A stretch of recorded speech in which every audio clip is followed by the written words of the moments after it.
Hello friends, आप सभी का स्वागत है आपके अपने यूट्यूब चैनल स्टडी आलय पर। आज मैं आपको class 10th UP board exam 2025 और 26 के लिए हिंदी प्रैक्टिस करवाने जा रहे हैं।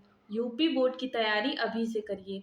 गद्यांश पर आधारित प्रश्न प्रैक्टिस सेट नंबर 1 है। इससे पहले मैंने लेखक और उनकी रचनाओं को कराया है, आप जाकर वीडियो देख लीजिएगा। वो 20 नंबर का पूछा जाता है एग्ज़ाम में।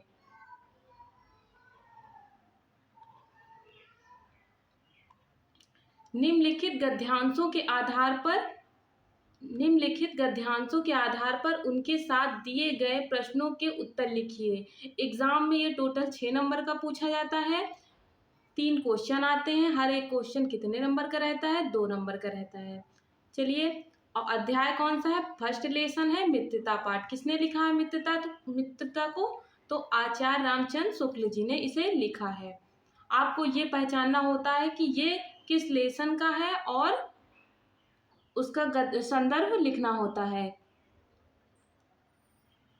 चलिए पढ़ते हैं गद्यांश। ये पहला गद्यांश है। आपको पहचानना होता है ये किस लेसन का है। तो जहां मित्र मित्र आ रहा है, ऐसे आप पहचान लोगे कि ये मित्रता पाठ से है। चलिए, विश्वास पात्र मित्र जीवन की एक औषध है। हमें अपने मित्रों से यह आशा रखनी चाहिए कि वे उत्तम संकल्प से हमें दृढ़ करेंगे, दोषों और त्रुटियों से हमें बचाएंगे, हमारे सत्य, पवित्रता और मर्यादा के प्रेम को पुष्ट करेंगे। जब हम कुमार्ग पर पैर रखेंगे तब वे हमें सचेत करेंगे, हम हतोत्साहित होंगे तब वे हमें उत्साहित करेंगे। सारांश यह है कि वे हमें उत्तमता पूर्वक जीवन निर्वाह करने में हर तरह से सहायता देंगे। सच्चता में उत्तम से उत्तम वैद्य की सी निपुणता और परख होती है। अच्छी से अच्छी माता का सधैर्य और कोमलता होती है। ऐसी ही मित्रता करने का प्रयत्न प्रत्येक पुरुष को करना चाहिए। अब हम देखेंगे इसका अर्थ क्या है, यानी कि पूरे गद्यांश की कहानी क्या है, ये क्या कहना चाह रहा है, और इससे रिलेटेड जो प्रश्न है वो देखेंगे। 3 प्रश्न पूछे गए हैं फ्रेंड्स। पहला प्रश्न क्या है? पहला प्रश्न है प्रस्तुत गद्यांश के पाठ और लेखक का नाम लिखिए, यानी कि वो किस लेसन से संबंधित गद्यांश है। वह क्या है? रेखांकित अंशों की व्याख्या कीजिए, यानी कि जो रेखांकित की गई हैं उसकी व्याख्या करिए, क्या कह रहा है। नंबर 7 क्या है? व्यक्ति को अपने मित्रों से कैसी उम्मीद रखनी चाहिए, इसका भी आंसर देना है। तो ये जो संदर्भ लिखा है, हम आपको आज 3 गद्यांश कराएंगे एक ही लेसन के, जिससे रिलेटेड है। यानी कि अगर एक बार मैंने संदर्भ लिख दिया है, प्रस्तुत गद्यावरण, यानी इसका आंसर देखिए आप पहले का कि ये किस लेसन से है और लेखक का नाम क्या है। तो प्रस्तुत गद्यावतरण आचार्य रामचंद्र शुक्ल द्वारा लिखित एवं हमारी पाठ्य पुस्तक हिंदी के गद्य खंड में संकलित मित्रता नामक निबंध से अवतरित है। यानी कि अगर आपका कोई दूसरा लेसन है, मित्रता छोड़ दीजिए, कोई दूसरा लेसन है, तो आप फिर से लेखक को बदल देंगे और क्या, लेखक और रचना को बदल के बाकी क्या लिखेंगे? प्रस्तुत गद्यावतरण जो लेखक द्वारा लिखा गया वो लिख देंगे, और आगे जिस कविता से लिया गया, यानी कि जिस पाठ से लिया गया है वो लिख देंगे, जिस पाठ से लिया गया है उसका नाम लिख देंगे, बाकी सब वही रहेगा। तो एक याद कर लीजिए, बाकी आप लेशन और रचना बदलते रहिए और लिखते रहिए। चलिए, पहला क्वेश्चन का आंसर हो गया है। संदर्भ कहाँ से लिया गया और किसने लिखा है। चलिए अब बात करते हैं। रेखांकित अंशों की व्याख्या कीजिए। रेखांकित अंशों की व्याख्या कीजिए और अपने रेखांकित अंश क्या है। चलिए, रेखांकित अंश की व्याख्या। आचार्य शुक्ल जी का कहना है कि, या फिर आप लिख सकते हैं लेखक का कहना है कि, जिस प्रकार अच्छी औषधि आपके शरीर को अनेक प्रकार के रोगों से बचाकर स्वस्थ बना देती है, उसी प्रकार विश्वसनीय मित्र अनेक बुराइयों से बचाकर हमारे जीवन को उन्नति तथा सुंदर बनाता है। हमारा मित्र ऐसा होना चाहिए जिस पर हमें यह विश्वास हो कि वह हमें सदा उत्तम कार्यों में लगाएगा। हमारे मन में अच्छे विचारों को उत्पन्न करेगा, बुराइयों और गलतियों से हमें बचाता रहेगा, हमें हमें यानी कि हम में सत्य और मर्यादा के प्रति प्रेम को विकसित करेगा, उनमें किसी तरह की कमी नहीं आने देगा। यदि हम बुरे मार्ग पर चलेंगे तो वह हमें उससे हटाकर सन्मार्ग यानी कि अच्छे मार्ग, सन्मार्ग का मतलब क्या होता है, अच्छे मार्ग पर चलने की प्रेरणा देगा। और जब कभी हम उद्देश्यों के प्रति निराशा उत्पन्न होगी, वह आशा का संचार कर हमें अच्छे कार्यों के प्रति उत्साह बढ़ाएगा। ऐसा मित्र हमें बनाना चाहिए। ऐसा कौन कह रहा है? आचार्य रामचंद्र शुक्ल जी कह रहे हैं। चलिए दूसरे क्वेश्चन का आंसर देखते हैं कि दूसरा क्वेश्चन क्या था? तीसरा क्वेश्चन था, व्यक्ति को अपने मित्रों से कैसी उम्मीद रखनी चाहिए? तो इसका आंसर चलिए देखते हैं। इसका आंसर है, व्यक्ति को अपने मित्रों से यह उम्मीद रखनी चाहिए कि वे उत्तम कार्यों की ओर प्रवृत्ति करें, मन में अच्छे विचारों को उत्पन्न करेंगे, बुराइयों और गलतियों से उन्हें बचाएंगे, सत्य, पवित्रता और मर्यादा के प्रति प्रेम को विकसित करेंगे, सन्मार्ग पर चलने की प्रेरणा देंगे तथा निरुत्साहित होने पर उत्साहित करेंगे। तो ऐसे मित्र की उम्मीद हमें करनी चाहिए। तो इसका आंसर क्या हो गया? यही राइट आंसर है। चलिए अब दूसरा गद्यांश देखते हैं। अभी हमने पहला गद्यांश देखा, अब हम दूसरा गद्यांश देखते हैं। ये भी कौन से लेसन से है? मित्रता लेसन से है।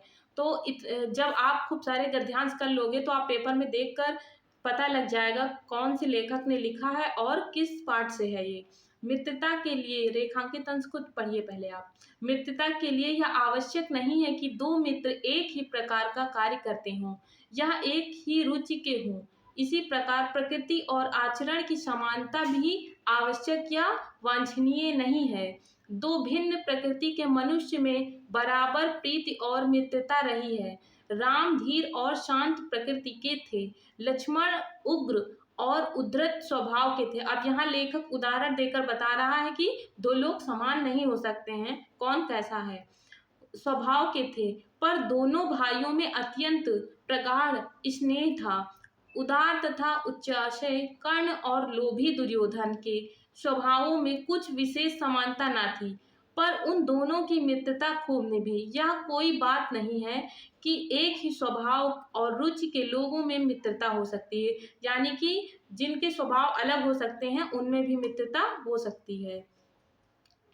चलिए अब इसका अर्थ देखते हैं और इससे रिलेटेड क्वेश्चन करते हैं। यानी कि प्रस्तुत गद्यावतरण का संदर्भ, तो आप फिर से क्या लिखेंगे? इस क्वेश्चन का आंसर आप फिर से क्या लिखेंगे? पहले वाले का आ का राइट आंसर क्या होगा? प्रस्तुत अवतरण का संदर्भ लिखिए। तो आप लिखेंगे प्रस्तुत गद्यांश हमारी पाठ्य पुस्तक हिंदी के गद्य से लिया गया है। इसके लेखक आचार्य रामचंद्र शुक्ल हैं और ये किस पाठ से लिया गया है? तो मित्रता पाठ से लिया गया है। तो जो ऊपर लिखा है पहले गद्यांश के नीचे वही इसका आंसर हो जाएगा। दूसरे का राइट आंसर करते हैं, यानी कि रेखांकित अंश की व्याख्या करते हैं। रेखांकित अंश की व्याख्या शुक्ल जी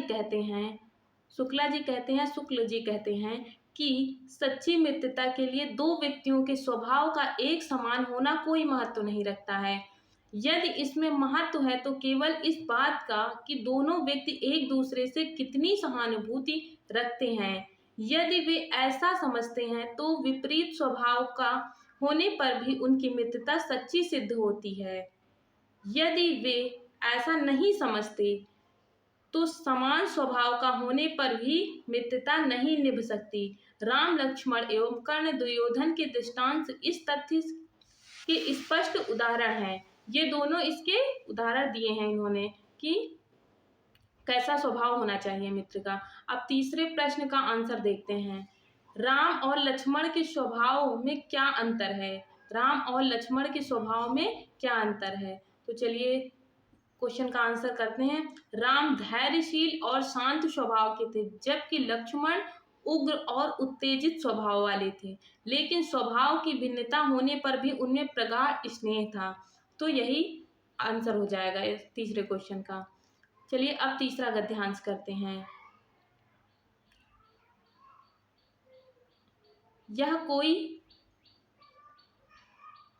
यह कोई बात नहीं है कि एक ही स्वभाव और रुचि के लोग में ही मित्रता हो सकती है। समाज में भिन्नता देखकर लोग एक दूसरे की ओर आकर्षित होते हैं जो हम में नहीं है। हम चाहते हैं कि कोई ऐसा मित्र मिले जिसमें वे गुण हों। चिंताशील मनुष्य प्रफुल्लित चित्त का साथ ढूंढता है, निर्बल बलि का धीर उत्साही का बलि का और धीर उत्साही का, जो निर्मल होते हैं यानी कि जो चिंताशील मनुष्य होते हैं प्रफुल्लित चित्त का साथ ढूंढते हैं, और निर्बल जो होते हैं बलि का यानी कि धीर उत्साही का।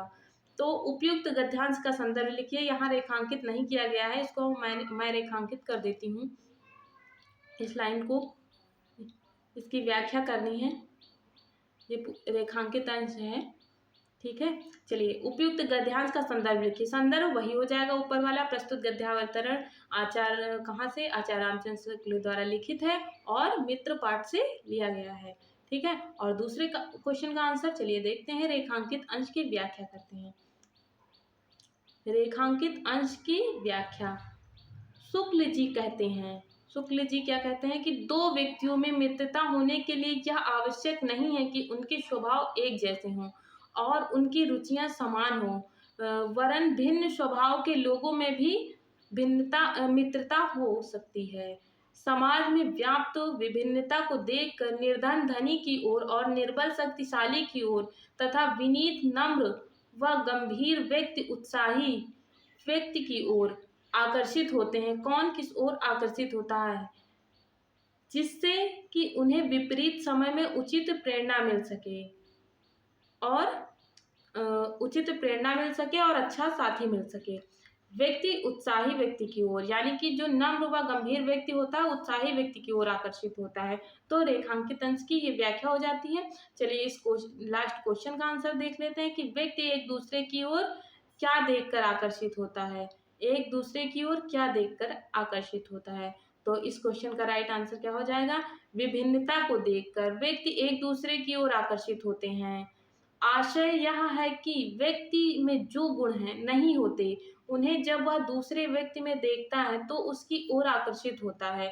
जैसे चंद्रगुप्त अपने विद्वान मंत्री चाणक्य की ओर तथा अकबर मनोरंजन के लिए बीरबल की ओर आकर्षित हुए हैं।